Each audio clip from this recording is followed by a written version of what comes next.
जय हिंद दोस्तों, वंदे मातरम। स्वागत है आप सभी का आपके अपने यूट्यूब चैनल में। दोस्तों, यूपी पुलिस री एग्जाम की जो भी बच्चे तैयारी कर रहे हैं जल्दी से आ जाइए, क्योंकि औसत का हमारा चैप्टर कंटिन्यू चल रहा है। क्लास नंबर 1 हमने ली थी, आज हम क्लास नंबर 2 लेंगे। बिल्कुल निचोड़ देंगे आज पूरे औसत को। शानदार शानदार क्वेश्चन लिए हैं। जो चीज रह गई थी क्लास नंबर 1 के बाद वो आज क्लास नंबर 2 में कंप्लीट कर दूंगा। और साथ ही साथ जैसे ये चैप्टर कंप्लीट होता है साथ ही साथ इसका प्रैक्टिस है तुरंत मैं बाद लेता हूँ, सभी को पता है। उसके बाद तुरंत परसों से हम नया चैप्टर स्टार्ट करेंगे, उसकी क्लासेस लेंगे, उसके प्रैक्टिस सेट फिर हम लास्ट में लगाएंगे। ठीक है भाई, तो चलते हैं, बिल्कुल भी देरी ना करते, क्वेश्चन नंबर 1 की साइड चलते हैं। एक बात पुनः आप सभी को कहना चाहूंगा कि वीडियो अगर आपको अच्छी लगती है वीडियो को ज्यादा से शेयर कीजिए, लाइक कीजिए, कमेंट के माध्यम से जरूर बताएं कि वीडियो आपको कैसी लगी। और सबसे लास्ट में अगर वीडियो आपको अच्छी लगती है तो चैनल को जल्दी से सब्सक्राइब भी कर लीजिए, क्योंकि ऐसी ही वीडियो आपको और मिलने वाली है और इससे भी बेहतरीन मिलने वाली है। सारा का सारा पूरा सिलेबस कराऊंगा। और आरपीएफ की क्लासेस 5 PM ले सकते हो, एलपी टेक्निकल की क्लासेस 2 PM ले सकते हो, और सुबह सुबह आप 9 AM पे आप लोग यूपी पुलिस री एग्जाम की क्लासेस आप लोग पढ़ सकते हो। बिल्कुल टोटली फ्री, बिल्कुल सारा सिलेबस कंप्लीट कराया जा रहा है। साथ ही साथ अगर आप लोग कोई अपडेट जानना चाहते हैं सिलेबस के बारे में तो कुछ भी आप लोग चैनल को सब्सक्राइब कर लीजिए, सारी डिटेल आपको मिल जाएगी चैनल पर ही। सिलेबस भी हर चीज का, आरपीएफ का सिलेबस, एसआई का सिलेबस सारा मैंने डाल दिया है, बहुत अच्छे तरीके से आपको समझाया है। ठीक है, और साथ ही साथ एक चीज और बताना चाहूंगा आपको मैं कि हमारे चैनल से करंट अफेयर की क्लासेस भी बिल्कुल आपको बहुत बेहतरीन प्रकार से दी जा रही है। अगर आप लोग करंट अफेयर पढ़ना चाहते हैं तो आप लोग चैनल पर विजिट कीजिए, और करंट अफेयर आप लोग बिल्कुल बेहतरीन पीडीएफ के साथ कंप्लीट कर सकते हो। चैनल को अगर आप लोग पीडीएफ भी चाहते हो ना तो चैनल के डिस्क्रिप्शन पे, वीडियो के डिस्क्रिप्शन में जाकर आप लोग टेलीग्राम चैनल को ज्वाइन कर लीजिए, आप लोग वहां से पीडीएफ भी प्राप्त कर सकते हो। ठीक है, तो चलिए क्वेश्चन को करते हैं स्टार्ट। सबसे पहला question, question number 1। Question number 1 को करने से पहले थोड़ी सी बात मैं आपको बताना चाहूंगा कि हमारे जो क्वेश्चन हुए थे वो हुए थे औसत के। आज हमारी क्लास नंबर 2 है। ठीक है, औसत के बराबर मैंने आपको फॉर्मूला बताया था कि औसत बराबर होता है कि संख्याओं का योग और बटे उनकी संख्या, ये फॉर्मूला मैंने आपको बताया था। एक चीज आपका विशेष ध्यान रखना है आपको, एक चीज का, अगर जो छोटे क्वेश्चन है तो आपके पोस्ट टेबल में काम आ जाएंगे। जैसे आरपीएफ की एसआई की वैकेंसी आती है तो कुछ भी चेंज नहीं होना है, रूल सारे के सारे ये रहने हैं, सिर्फ जो कैलकुलेशन हो जाती है ना वो टफ हो जाती है भाई मेरे भाई। मान लो कि मान लो कि मुझे ये दिया 1 2 3 4 5 ये दे दिया मुझे। ठीक है, ये कह दे कि इनका मुझे औसत बताइए, तो संख्या का योग और संख्या कितनी है 5 से डिवाइड करा देंगे। पर तो यही क्वेश्चन औसत का अगर आपसे एसआई में दिया जाए ना तो इसकी कैलकुलेशन टफ हो जाएगी। इसको ये कैसे लिख देगा, इसको लिख देगा 23.20, एक संख्या दे देगा 46.20, एक दे देगा 56.70, एक दे देगा 86.50। तो इस प्रकार की संख्या आपको दी जाएगी। वहां पे ये देखे जाएगा कि आप कितना जानते हैं, कि आपकी स्पीड क्या है, क्योंकि आप 2 स्टार की नौकरी लेने जा रहे हो भाई। तो इतना तो हक बनता है उनका कि आपका इतना देख सकेगा, आपको इतना परख सके कि हाँ कुछ है या नहीं है। ठीक है, नहीं है तो बस इतना ही अंतर होता है और कुछ नहीं अंतर होता है। तो औसत के बारे में ये सिंपल फॉर्मूला मैंने आपको बता दिया था। आज हम पढ़ेंगे वर्गों का औसत, घनों का औसत और कुछ मोस्ट इंपोर्टेंट क्वेश्चन। ठीक है, चलिए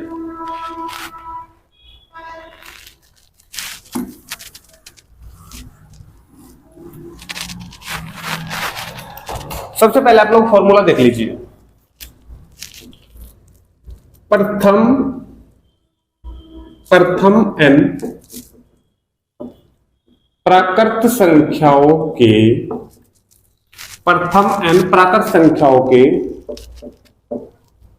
वर्गों का औसत, ये तो है वर्गों का औसत।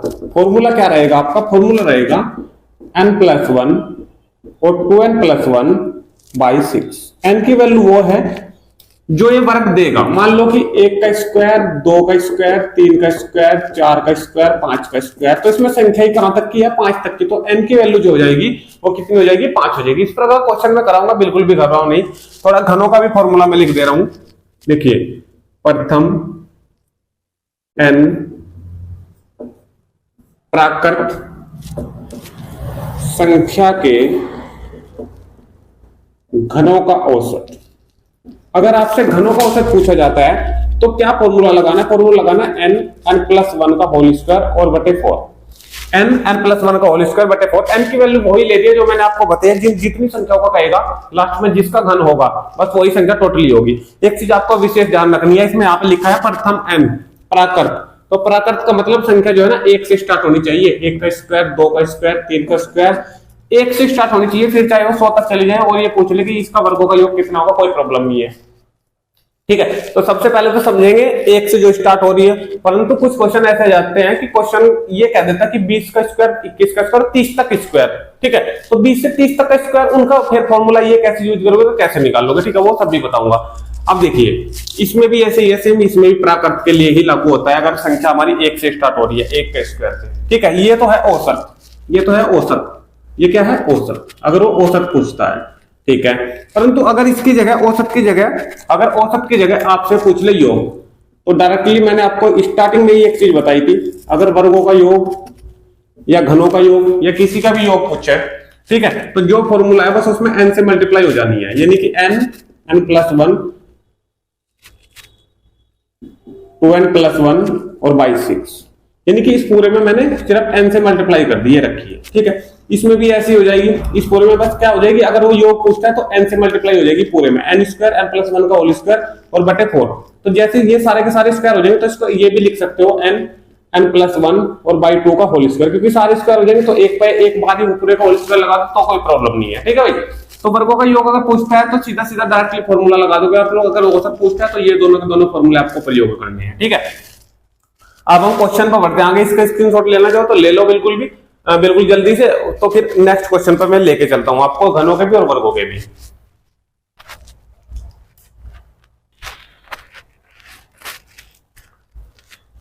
चलिए क्वेश्चन नंबर 1, फॉर्मूला 1 का स्क्वायर, 2 का स्क्वायर, 3 का स्क्वायर, 4 का स्क्वायर, 5 का स्क्वायर, ये लास्ट में 50 का स्क्वायर है, बीच में डैश डैश लगा हुआ है ऐसे। ठीक है, का औसत कितना होगा, ये क्वेश्चन आपको स्क्रीन पे भी लगा हुआ दिखाई दे रहा होगा। इसका औसत उसने पूछ लिया क्या है, तो आपको दिखाई दे रहा हो कि ये वर्ग है, क्या है, ये वर्ग लगे हुए हैं, क्या है, वर्ग लगे हुए हैं, और संख्या जो दी है वो 1 से लेकर 50 तक की दी है। तो जो n की वैल्यू होगी वो कितनी होगी, 50 होगी, क्योंकि टोटल संख्या कितनी है मेरे पास, 50 है। ठीक है, तो फॉर्मूला आपको वर्गों के औसत का प्रयोग करना है, क्योंकि औसत ही निकालना है, तो वर्गों का औसत अब निकाल लेंगे यहाँ पे, वर्गों का औसत। फॉर्मूला मैंने आपको बताया था, क्या फॉर्मूला था, n+1 2n+1 और बाई 6। n की वैल्यू क्या है, 50 है, तो 50 यहां रखेंगे, 50 और 1 51, और गुना 50 दूनी 100 और 1 ये 101, और बटे कितना आ जाएगा 6 तो इसको करा दो डिवाइड, 6 तो इसको करा दो डिवाइड। आपको 3 ऑप्शन दिखाई, 4 ऑप्शन दिखाई दे रहे होंगे स्टार्टिंग में। देखिए, एक है 858.5, दूसरा है 1090.5, सारों में 0.5 लगा हुआ है, एक में सी में है 1077 और डी में है 1087। तो स्टार्टिंग का जो ऑप्शन आपको दिखाया था, जैसे आप लोग इसकी कैलकुलेशन करोगे, देखो 51 कम 51 और 51 कम 51, तो टोटल जो है 5151 आ जाएगा, और 6 से इसको डिवाइड करोगे तो आपके पास पहला ऑप्शन बन जाएगा, लिखा है आपको दिखाई दे रहा होगा 858.5। जैसे आप लोग इसको डिवाइड करोगे तो आपको क्या मिलेगा, 858.5। ठीक है, तो इसका औसत आपको कितना मिल जाएगा, ये मिल जाएगा। ठीक है, ट्रिक मैं आपको बता दूं, अगर सारे के सारे ऑप्शन आपको देखने हैं तो आप लोग टाइम वेस्ट करोगे।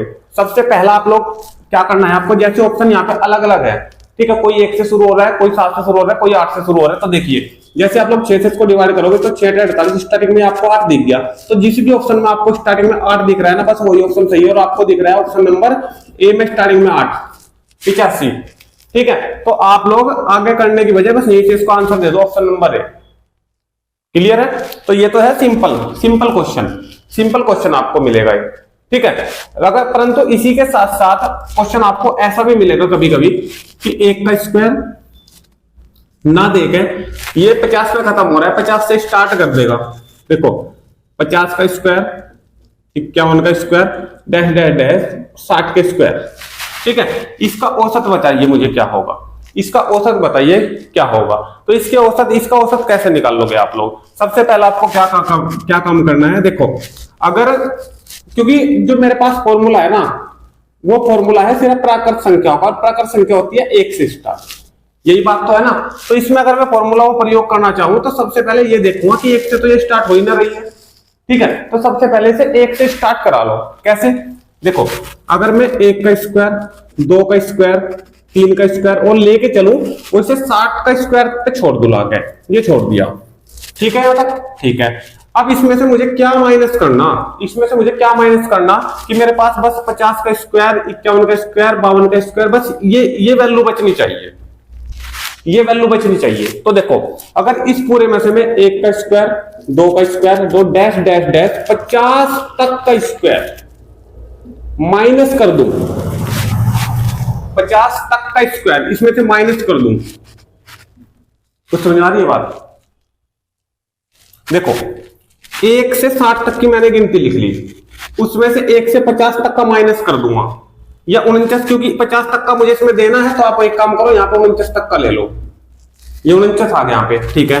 तो 1 से 60 तक के में से 1 से 49 तक का अगर मैं माइनस कर दूं, तो जो मेरे पास बचेगा ना भाई, तो मेरे पास देखो ये 49 तक का तो माइनस होगा, तो बचेगा क्या, 50 का स्क्वायर, 51 का स्क्वायर, और बचेगा कहां तक का, कहां तक का बचेगा, 60 का स्क्वायर तक का बचेगा, क्योंकि इसमें से जो हम माइनस कर रहे हैं ना वो 49 का स्क्वायर ही कर रहे हैं।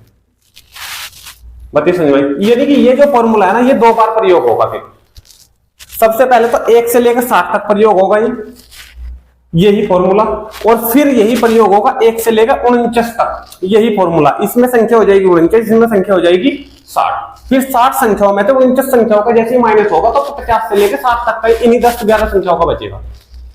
ठीक है, हमें स्टार्टिंग से क्यों लेने पड़ रहा है, इस प्रकार क्यों करना पड़ रहा है, क्योंकि हमारे पास जो फॉर्मूला है वो प्राकृत संख्या होता है, हम किसी भी संख्या को स्टार्टिंग से यानी कि 1 से ही स्टार्ट कर सकते हैं। तो हमने फिर ये सोचा कि 1 से लेकर 60 तक का निकाल लो, ये 50 से 60 तक की तो हमें बताना है, तो अगर मैं 1 से 60 तक का निकाल लूं और 1 से 49 तक का इसमें से माइनस कर दूं, तो 50 से 60 तक का ही बचेगा। बोलो समझिए बात या नहीं? बस दो बार फॉर्मूला लग जाएगा, एक बार तो 60 संख्याओं के लिए लग जाएगा, एक बार 49 संख्याओं के लिए लग जाएगा, और इस पूरे में ये पूरा हो जाएगा, माइनस आपके सामने आपका आंसर निकल के आ जाएगा। इस प्रकार का क्वेश्चन आपको मिल सकता है देखने के लिए।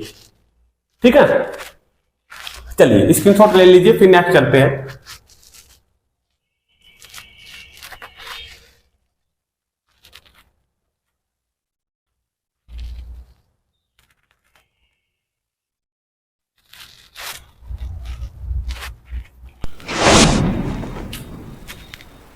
चले क्वेश्चन नंबर 2 पे। देखिए भाई क्वेश्चन नंबर 2 देखिए, क्वेश्चन नंबर 2 वर्गों का औसत ही है, परंतु ये क्वेश्चन मैं आपके लिए छोड़ रहा हूं, फिर क्वेश्चन नंबर 3 पर घरों का मैं बता रहा हूं, क्योंकि ये क्वेश्चन आप लोग आराम से कर लोगे। देखिए संख्याएं दी हुई है, 1 का स्क्वायर, 2 का स्क्वायर, 3 का स्क्वायर, डैश डैश डैश, ये कह रहा है कि 10 तक का स्क्वायर, बस इनका औसत बता दो। तो बिल्कुल बता सकते हो आप लोग। टोटल संख्या n की वैल्यू यहाँ पे 10 होगी, ठीक है, और फॉर्मूला आप सभी जानते हो कि फॉर्मूला क्या है, n+1। अब तो सभी के याद हो गया होगा फॉर्मूला, 2n+1 और बाई 6, ये फॉर्मूला लगा देना, n की वैल्यू इसमें 10 पुट कर देना, इसका आंसर आपके सामने आ जाएगा। मुझे कमेंट के माध्यम से बताइए कि औसत का ये जो चैप्टर चल रहा है, क्वेश्चन नंबर 2 का, इसमें क्या आंसर निकलेगा। ठीक है, क्वेश्चन नंबर 3 पे चलते हैं भाई। देखिए क्वेश्चन नंबर 3 पे वर्गों का हमने पढ़ लिया, अब घनों की बात आ रही है। ठीक है, घन पे चलते हैं। सबसे पहले एक घन का मैं आपके सामने क्वेश्चन रख रहा हूं, 1 से लेकर 20 तक का घन का औसत निकालना है। 1 का स्क्वायर, 2 का घन, 3 का घन, और डैश डैश डैश दिया हुआ है कि 20 के घन का औसत क्या होगा। इसका औसत उसने पूछ लिया है, तो घन है, और स्टार्टिंग से आप लोग सबसे पहले देखा करो कि प्राकृत संख्या से स्टार्ट हो रहा है, नहीं हो रहा है, बिल्कुल प्राकृत संख्या से स्टार्ट हो रहा है, और सभी में 1-1 का अंतर है, सभी में 1-1 का, यानी कि लगातार है, यानी कि क्रमागत है, क्रमागत होना चाहिए। ठीक है, हमें निकालना है घनों का औसत, तो घनों का औसत अगर निकालना है तो फॉर्मूला मैंने लिखवाया था आपसे, क्या, n+1 का होल स्क्वायर और बाई 4, ये औसत का है। अगर योग निकाला तो n का यहाँ पे स्क्वायर हो जाएगा, एक n से और इसमें मल्टीप्लाई हो जाएगी, परंतु हमें योग नहीं निकालना, हमें तो सिर्फ इसका औसत निकालना है। बस n की वैल्यू पुट करा दो, n कितना है 20, ठीक है, यहाँ पे 20 रख लो, 20 रखोगे, 20 और 1 21, 21 का स्क्वायर कर दोगे तो 4 से 40, और बटे कितना 4, यहां तक ठीक है। 4 से कैंसिल हो रहा है 20 5 बार, 5 की मल्टीप्लाई करा दो इसमें, 5 20 2 20 और 2 22, तो आपके सामने इसका जो आंसर निकल के आ जाएगा वो कितना आएगा, 2205। कितना आएगा, 2205। इसका ऑप्शन भी आप लोग देख पा रहे हो, 2205 ऑप्शन नंबर 20 का राइट हो जाएगा। यही क्वेश्चन अगर आपको उस तरीके से मिले जिस तरीके से मैंने आपको वर्क का समझाया, तो आप उसी तरीके से क्वेश्चन को सॉल्व करेंगे। किस तरीके से, अगर ये जो घन है आपसे ऐसे दिया जाए कि मुझे बताओ कि 21 का घन, 22 का घन, और डैश डैश डैश 30 का घन, इसका औसत क्या होगा? इसका औसत क्या होगा बताइए। तो कैसे निकाल लोगे फिर इसका औसत? इसका औसत कैसे निकाल लोगे? इसका औसत निकालने का वही तरीका आपका सेम रहेगा। क्या? आपको तो ये सोचना है कि कैसे इसको प्राकृत संख्या के रूप में ढाला जाए। तो प्राकृत संख्या के रूप में कैसे ढाला जाएगा? प्राकृत संख्या के रूप में ढाला जाएगा कि आप लोग 1 का घन करो, पहले 1 से 30 तक का ले लो। 1 का घन करोगे, 2 का घन करोगे, डैश डैश डैश 30 तक का घन, यानी कि सभी संख्याओं का ले लिया आपने। 1 से 30 तक का ये औसत आगा। ठीक है, इसमें से क्या माइनस करें कि ये बच जाए? सिर्फ कितना बचाना? 21 से 30 तक का बचाना, तो आप लोग 20 तक का माइनस कर दो, यानी कि 1 का घन, 2 का घन और डैश डैश डैश, यानी कि 21 तक का बचाना है। तो आप लोग 20 तक का माइनस कर दो इसमें से। जब 30 तक के में से 20 तक का माइनस हो जाएगा ना, तो सिर्फ 21 से लेकर कहां तक का बचेगा? 30 तक का घन ही बचेगा। बोलो समझिए बात या नहीं? 2 बार फॉर्मूला प्रयोग होगा ये वाला, एक बार इसमें लगेगा, एक बार इसमें लगेगा, जो आएगा वो माइनस हो जाएगा। ठीक है, दोनों के दोनों प्रकार के क्वेश्चन मैं मानता हूं आपकी समझ में आ चुके होंगे। ठीक है, तो इसका पूरे का स्क्रीनशॉट आप लोग ले और क्वेश्चन नंबर 3 पे चलते हैं। बढ़िया बढ़िया क्वेश्चन है आज सारे के सारे।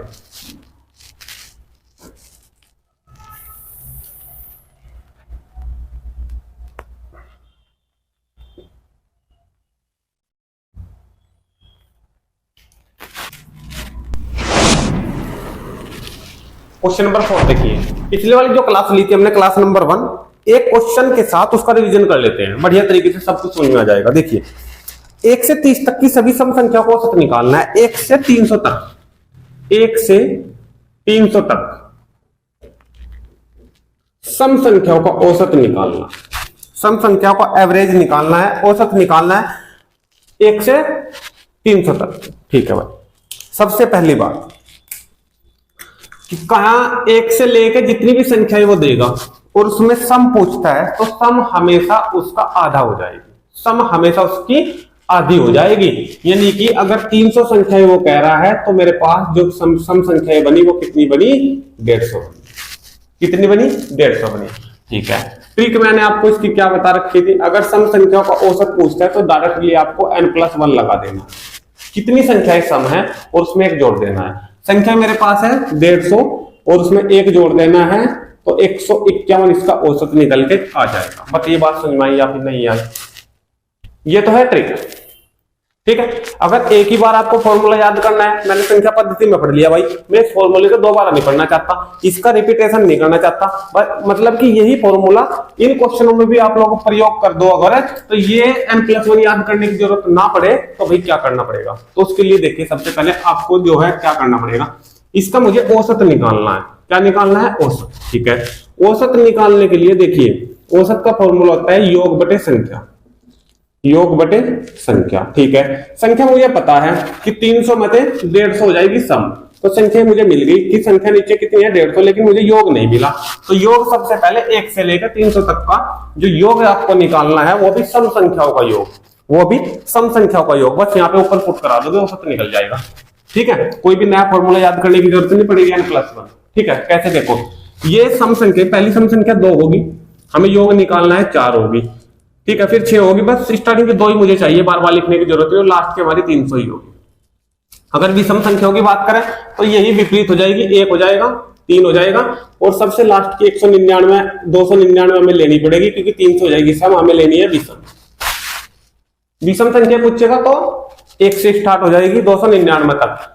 ठीक है, अगर 300 तक वो कहेगा, 300 तक कहेगा विषम संख्या, तो 300 तक में भी 299 लेगा, कभी 300 लेकर बैठ जाओ, यहाँ 300 तक कह रहा है, क्योंकि 300 हो जाएगी सम और हमें लेनी है विषम, तो विषम में आ जाएगा ऊपर वाला, सम में आ जाएगा ये वाला। ठीक है, अब हमें निकालना है योग, तो योग कैसे करोगे? देखो भाई, योग निकालने का फॉर्मूला मैंने आपको क्या बता रखा है? n/2 लास्ट पद प्लस फर्स्ट पद, लास्ट पद प्लस फर्स्ट पद, यही तो बताया था। ठीक है, सीधा सीधा फॉर्मूला भी याद कर सकते हो, सीधा सीधा भी याद रख सकते हो, सीधा सीधा भी याद रख सकते हो। देखो, ये फॉर्मूला मैं आपको बहुत बार बता चुका, तो बार बार में लिखना सही नहीं समझ रहा। देखो, n/2 यानी कि संख्या कितनी है मेरे पास? 150 है, n/2 150 का आधा 75। ठीक है, मैंने सोल्व कर दिया। अब कह रहा है लास्ट और प्लस फर्स्ट दोनों को जोड़ दो। लास्ट कितना है? 300, और फर्स्ट कितना है? 2। इन दोनों को जोड़ दो, 300 और 2 302। यहां तक कोई दिक्कत है? ठीक है, यहाँ तक ठीक है। अब ये योग आगा, बस इस योग को यहां पर पुट करा दो, 75 गुना 302। जब मुझे पता है कि इसकी कटिंग मुझे करनी है ऊपर से नीचे, तो मैं इसकी यहाँ पे मल्टीप्लाई कराने के लिए क्यों बैठ जाऊं, क्यों अपना टाइम वेस्ट करूं, जब कटिंग में वो छोटा हो ही जाएगा। तो ये चीजें आपको विशेष ध्यान रखनी है, ठीक है। देखो 75 दूनी 150 और 2 से इसको कैंसिल कर दो, 151 आपको मिल जाएगा। 151 दूनी 302। बोलो ये वाला आंसर ये वाला आंसर सेम है या फिर नहीं है। तो आप लोग किसी भी तरीके से देख सकते हो, अगर हाथ में आपके स्पीड है तो इस तरीके से भी आप लोग कर लोगे, कोई प्रॉब्लम नहीं है, टाइम भी बचा दोगे। लेकिन अभ्यास चाहिए किसी भी चीज के लिए, और अभ्यास में आपको इतना करा दूंगा मेरे भाई, इतना करा दूंगा कि एक एक क्वेश्चन आपकी उंगलियों पे होगा, ठीक है। इसका स्क्रीनशॉट ले आओ। फिर क्वेश्चन नंबर 5 के साथ आगे बढ़ता हूं। बिना फॉर्मूले के क्वेश्चन कैसे सोल्व होंगे वो भी अब देख लेना।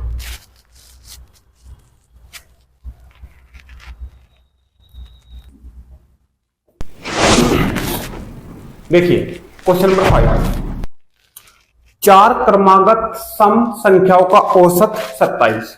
देखिए औसत किसी भी संख्याओं का आपसे पूछा जाता है वो हमेशा आपको बीच का लेना है, और औसत होता भी है हमेशा बीच का, ठीक है। तो ये जो 4, इनकी ट्रिक आपको सीखनी है। अगर 4 क्रमागत सम संख्या कहेगा तो औसत आपको गिनना है। अगर 5 क्रमागत सम संख्या कहेगा तो औसत आपको नहीं गिनना है। किस प्रकार नहीं गिनना है वो भी बताऊंगा अभी। 4 क्रमागत सम संख्याएं, स्टार्टिंग वाला क्वेश्चन देखो सबसे पहले। 4 क्रमागत सम संख्याओं का औसत 27। ये औसत 27 मैंने बीच में लिखना है, ठीक है। उसने 4 संख्याएं कहा है और 4 हो सम। उसने 4 संख्याएं कहा है और 4 होती है हमारी सम। और मैंने बताया है अगर सम संख्याएं होगी, अगर सम संख्याएं होगी तो ये 27 आपको नहीं गिनना। अगर सम संख्याएं होगी तो 27 आपको नहीं गिनना, ठीक है। इसके 2 आगे लिख देनी, 2 पीछे लिख देनी, क्योंकि उसने 4 क्रमागत सम संख्या का औसत कहा है। क्रमागत ये मैंने बीच में लेना है, जो औसत कहेगा वो हमेशा क्वेश्चन के बीच में लेना है। दोबारा सुन लो, जो औसत कहेगा वो हमेशा क्वेश्चन के बीच में लेना है। 4 सम संख्याएं कही है क्रमागत, तो 2 इसके आगे लिख देनी है, 2 इसके पीछे लिख देनी है। अगर 8 कहता तो 4 इसके आगे लिख देंगे, 4 इसके पीछे लिख देंगे। ये औसत नहीं गिना जाएगा इन संख्याओं में, वे 4 संख्याएं अलग से लिखूंगा, समझ आई। अगर इन 4 संख्याओं में मैं औसत भी गिन लिया कि 4 में से एक तो औसत होगा, तो 3 संख्याएं बची। तो 3 संख्याओं में ये तो बीच में ही रहेगा। 3 संख्याओं को मैं कैसे लिखूंगा, 2 आगे लिखूं, 1 पीछे लिखूं, या 2 पीछे लिखूं 1 आगे लिखूं, तो मुझे पता नहीं लगने का। तो मुझे साफ साफ मेरे दिमाग में ये रहना चाहिए कि जब वो सम संख्या कह रहा है ना, तो औसत नहीं गिनूंगा, क्योंकि सम संख्याओं को मैं बांट सकता हूं। अगर 6 कहेगा तो इसको बांट सकता हूं 2 हिस्सों में, 3 उसके आगे 3 उसके पीछे। विषम कहेगा तो नहीं बांट पाऊंगा। कैसे? अगर विषम संख्या 5 कह दी तो फिर मुझे ये औसत गिनना पड़ेगा, क्योंकि 5 में एक औसत आ जाएगा, फिर बच जाएगी ये 4, 2 उसके आगे 2 उसके पीछे, ठीक है। विषम में गिनेंगे, सम में नहीं गिनेंगे। इस क्वेश्चन को सोल्व कर लो। सबसे पहले 4 क्रमागत सम संख्या लिख लो। 27 के बाद आएगी 28 और 28 के बाद आएगी 30। ये इसके पीछे आएगी 26 और इसके पीछे आएगी 24। पति क्वेश्चन समझ में आया यहां तक या नहीं आया? यहां तो कोई दिक्कत, हमने 4 सम संख्याएं लिख दी, ठीक है। आगे उसने कहा है इनमें से सबसे बड़ी संख्या कौन सी है। 4 ऑप्शन आपके सामने दिए गए हैं, इनमें से बड़ी संख्या कौन सी है। तो बड़ी संख्या आपको दिखाई दे रही होगी। सबसे बड़ी संख्या कौन सी है? 30। अगर छोटी पूछते सबसे, तो सबसे छोटी संख्या कौन सी होती? 24। ये होगी हमारी बड़ी संख्या और ये होगी हमारी छोटी संख्या। तो ये क्वेश्चन समझ में आया या फिर नहीं आया? 6 क्वेश्चन समझा रहा हूं एक बार। ये सम का लिए हो गया, ये सम के लिए होगा, ये विषम के लिए बता रहा हूं। अब की बार का है 7 क्रमागत संख्याओं का औसत 33। 7 क्रमागत का है ना, 7 विषम है, 7 विषम है। 7 संख्या क्या है? गिनती में विषम है ना 7, तो गिनती में जब विषम है 7 को मैं लिख नहीं सकता। 4 आगे लिखूंगा 3 पीछे, या फिर 3 पीछे 4 आगे, या 4 पीछे 3 आगे, नहीं लिख पाऊंगा, बराबर नहीं बांट पाऊंगा। तो बराबर कब बांट पाऊंगा? ये जो औसत है ना, इसको 7 में गिन लो तो फिर 6 बच जाएगी, 3 आगे 3 पीछे, ठीक है। देखो 33 उसने औसत कहा है, ये 33 मैंने, ये हमेशा आपको बीच में लिखना है, 33 लिख दिया मैंने बीच में, ठीक है। अब ये औसत मुझे गिनना है, क्योंकि विषम संख्या है 7, तो ये औसत मैंने गिन लिया। अब बच गई 6। 6 में 3 आगे लिख दूंगा इसके और 3 इसके पीछे लिख दूंगा। विषम कहा है तो 33 के बाद आएगी 35, ये आएगी 37, ये आएगी 39। इसके पहले 31, 29 और 27। बताइए यहां तक बात समझ में आई नहीं है? इनमें से सबसे बड़ी संख्या कौन सी है? एक सेकंड, उसने विषम नहीं कहा है, उसने कहा है क्रमागत। ठीक है, पहले में उसने सम कहा था, ये अपने आप में भी सम था 4, उसने 4 सम संख्याएं उसने कहा था, तो सम मैंने लिख दी थी। अब की बार उसने विषम नहीं कहा है, विषम कहेगा तो भी ऐसे लिखे जाएगा। देखिए तरीका समझिए बात का, अगर विषम कहेगा तो भी ऐसे लिखे जाएगा, परंतु अगर क्रमागत कहेगा ना तो फिर क्रम से मुझे लिखनी पड़ेगी। यानी कि 33 के बाद 34 आ जाएगी, 34 के बाद यहाँ पे 35 आ जाएगी, और 35 के बाद यहाँ पे 36 आ जाएगी। इसके पीछे भी मुझे क्रम से रखना पड़ेगा। ये 32 आ जाएगा, ये यहाँ पे 31 आ जाएगा, और ये यहाँ पे 30 आ जाएगा। 30, 31, 32, 33, 34, 35, 36। ठीक है, क्रमागत उसने कहा है। मैं क्वेश्चन में देख पा रहा था कि हाँ विषम कह रहा है। ठीक है, तो विषम नहीं कह रहा। विषम अगर कहेगा तो उस प्रकार लिखेंगे जिस प्रकार मैंने लिख दी थी। इसमें सबसे बड़ी संख्या पूछी है, तो सबसे बड़ी संख्या हमारी 36 हो जाएगी। कोई दिक्कत है?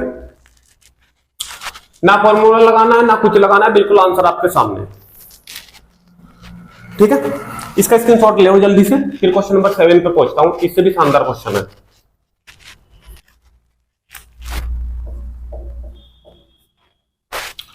देखिए क्वेश्चन नंबर 7,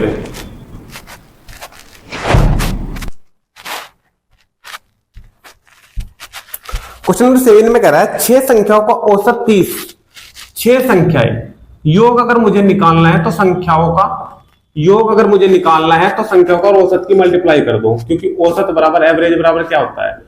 योग और बटे संख्या। यही तो अगर मुझे योग निकालना है तो औसत और संख्या दोनों की मल्टीप्लाई कर दो, योग आ जाएगा निकल के। ठीक है, उसने कहा है 6 संख्याओं का औसत 30, तो 6 गुणा 30 योग आ जाएगा निकल के 180। कितनी संख्याओं का है ध्यान रखना है? 6 संख्याओं का है। ठीक है, यदि प्रथम 4 संख्याओं का औसत 25, प्रथम 4 संख्याओं का, ये जो 6 वाला है ये तो है अलग से। ठीक, अब कह रहा है कि ये जो 6 का दे दे इकट्ठा, इसमें तो जो पहली वाली 4 है ना, पहले वाली 4 है, उन 4 संख्याओं का औसत, तो 4 गुना औसत दे दिया 25, तो 4 संख्याओं का योग निकल कर आ गया 100। 25 चौका 100।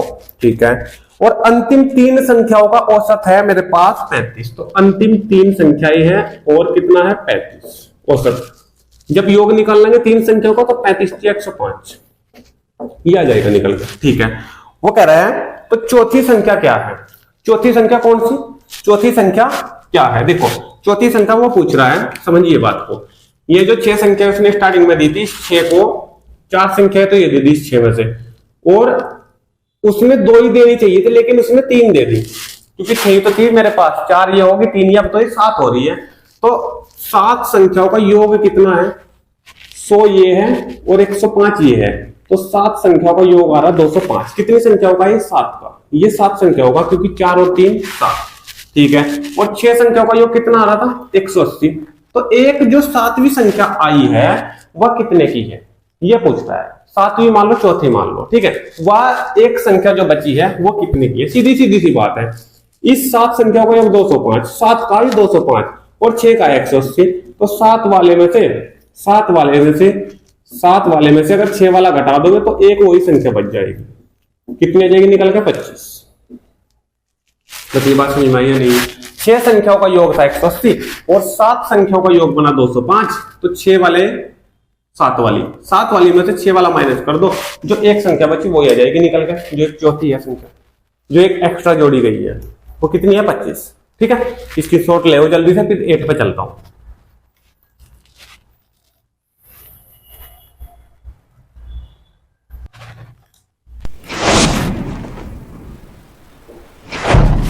देखिए क्वेश्चन नंबर 8, 4 के प्रथम 8 गुणजों का औसत क्या है? 4 के प्रथम 8 गुण, तो पहला गुणज क्या होगा? 4 एकम 4, 4 दूनी 8, 4 तिया 12, ऐसे 8 गुणज। तो 8वां गुणज ऐसे ना लिखे हैं आप लोग गिनती की तरह, तो आप लोग दोनों की मल्टीप्लाई करा ले करो। 4 है, 4 का गुणज 8 पूछ रहे, तो 8 से 32, जो 8वां गुणज होगा वो 32 होगा। बताइए यहां तक बात समझ में आई या नहीं है? तो लास्ट का आपको मिल गया, लास्ट का ये है। ठीक है, गुणजों का औसत उसने पूछा है। क्या पूछा है? औसत। लेकिन औसत के लिए आपको क्या करना पड़ेगा? औसत के लिए आपको क्या करना पड़ेगा कि योग चाहिए मुझे। संख्या तो आपको मिल ही रही है कि 8 संख्या ही है, योग चाहिए इन संख्या का वहां से वहां तक। और योग निकालने का सीधा सीधा सा फॉर्मूला मैंने आपको बता रखा है, पता नहीं कितनी बार प्रयोग करा चुका मैं। Fn बराबर n/2 लास्ट पद प्लस फर्स्ट पद, यही तो है। वो तब है जब अंतर समान हो, और अंतर समान है 4 का, अंतर समान है 4 का, आपके सामने है 4 का अंतर समान है, ठीक है नहीं है। तो औसत निकालना है तो योग हमें चाहिएगा, और योग n/2 संख्या है मेरी कितनी 8, संख्या कितनी है 8, n की वैल्यू 8 है ना, तो n/2 यानी कि 8/2 कितना जाएगा 4, लास्ट पद प्लस फर्स्ट पद, लास्ट कितना है 32, फर्स्ट कितना है 4, दोनों को ऐड करना है तो 32 और 4 हो जाएगा 36। इन दोनों की मल्टीप्लाई ना करा के सीधा सीधा से यहाँ पे पुट करा दो योग की जगह, क्योंकि कटिंग तो इसकी होनी ही है, ठीक है। ये लगा दिया, कटिंग करा दो, 4 दूनी 8 और 2 से कैंसिल करा दो 36 को, तो कितना आ जाएगा मेरे पास 18। तो कितना औसत आया निकल गए 18, यही मेरा आंसर है।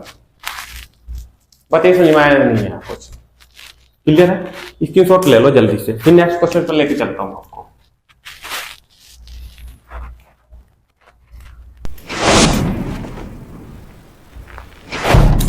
क्वेश्चन नंबर 9 बेहतरीन क्वेश्चन है भाई, क्वेश्चन नंबर 9 बहुत ही बेहतरीन शानदार क्वेश्चन है।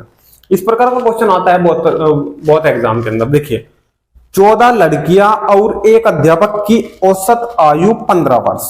अगर मुझे योग चाहिए तो मुझे संख्या चाहिए, अगर मुझे योग चाहिए तो मुझे संख्या और औसत चाहिए, और संख्या और औसत इसने दिया है। कैसे दिया है देखो, 14 तो है दे दी उसने लड़कियां, ठीक है, एक दे दिया उसने टीचर यानी कि अध्यापक, तो टोटल मिलाकर कितनी होगी संख्या 15 होगी ना, और इन 15 सदस्यों का उसने औसत दिया है कि 15 ही है, ठीक है। तो संख्या और गुना औसत दोनों की मल्टीप्लाई हो जाएगी 225, ये आगे निकल के योग। बताइए यहां तक समझ में आया नहीं है? कितने सदस्यों का 15 सदस्यों का, 14 लड़कियां है जिसमें एक टीचर है, ठीक है। यहां तक आगे उसमें से अध्यापक की आयु निकाल दी जाए, ये कह रहा है कि इसमें से अध्यापक को हटा दिया जाए, हटा दो अध्यापक को इसको, तो 14 गर्ल्स रहेगी बस, ठीक है ना, अध्यापक को हटा दिया जाए तो औसत आयु 1 वर्ष कम हो जाती है, ठीक है। औसत आयु कितनी थी 15 थी, एक कम रहेगी यानी कि 14 ही रहेगी। तो अब जो योग आएगा निकल के वो 14 लड़कियों का औसत भी उसने दे दिया, तो जो संख्या है वो जो औसत है वो, तो ये कितना जाएगा 196। बोलो यहां तक बात समझ में नहीं आई? उसने पूछा अध्यापक की आयु कितनी है, तो सीधा सीधा सा मैटर आपके सामने है। देखिए योग जो है ये 15 सदस्यों का है 225, योग जो है ये 14 सदस्यों का है 196। जो एक सदस्य गायब हुआ है वो गया है टीचर, ठीक है। तो उसकी आयु कितनी थी टीचर की, सीधा सीधी सी बात है, इस 15 के योग में से 14 का योग घटा दो, टीचर का ही तो निकलेगा। जब इसमें टीचर का है, सारी गर्ल्स का जो योग है 196 है, या बात कह लो कि हाँ इसमें गर्ल्स और टीचर दोनों है, इसमें खाली गर्ल्स का योग है, तो इस गर्ल्स और टीचर्स के योग में से जो टोटल गर्ल्स का योग है वो माइनस कर दो, खाली टीचर का ही बचेगा, ठीक है ना, ठीक है। तो 4 ये बच जाएगा 25 से, सीधा सीधा सा 29 वर्ष इसकी आयु निकल के आ जाएगी टीचर की। बताइए बेहतरीन क्वेश्चन है, लेकिन तभी कर पाओगे ना जब सीखोगे कुछ, ठीक है। लास्ट क्वेश्चन की ओर लेके चलूंगा, क्वेश्चन नंबर 9 मैंने करा दिया, क्वेश्चन नंबर 10 यहीं पे हो जाएगा, ठीक है। क्वेश्चन नंबर 10 की ओर चलता हूं, लास्ट क्वेश्चन है भाई क्वेश्चन नंबर 10। देखिए क्या कह रहा है क्वेश्चन नंबर 10। एक कक्षा में 2 विभाग है, एक कक्षा में 2 विभाग है, विभाग ए और विभाग बी, ठीक है। विभाग ए के 20 छात्रों, विभाग ए के जो छात्र है वो है 20, ठीक है।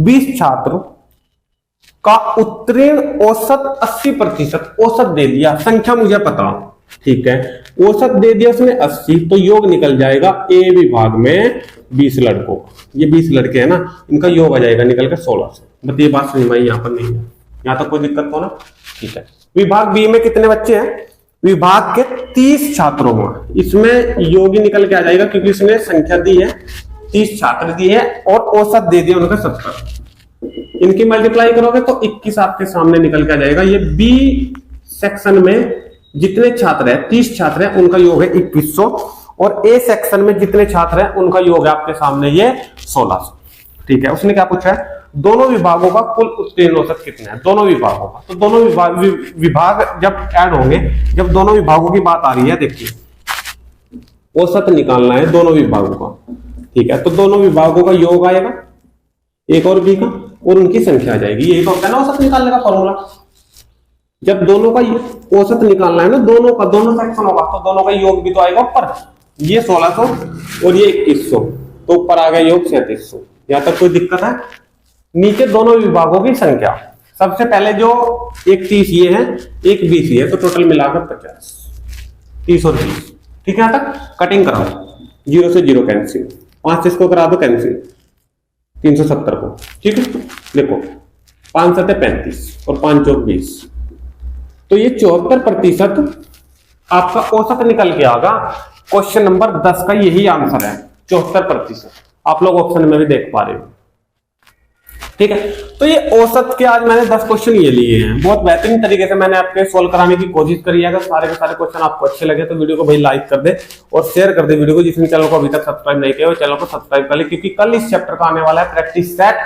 और जैसे ही आप लोग चैनल को सब्सक्राइब और बेल आइकन को ऑन करोगे तो आपको ये फायदा होगा कि जैसे ही मैं कल प्रैक्टिस सेट का वीडियो डालता हूं तो उसकी अपडेट आप तक सबसे पहले पहुंच जाएगी। ठीक है, तो आज की वीडियो आपको कैसी लगी बिल्कुल भी बताना ना भूले, और लास्ट तक वीडियो में बने रहने के लिए आप सभी दोस्तों का बहुत बहुत धन्यवाद। थैंक यू, जय हिंद, जय भारत।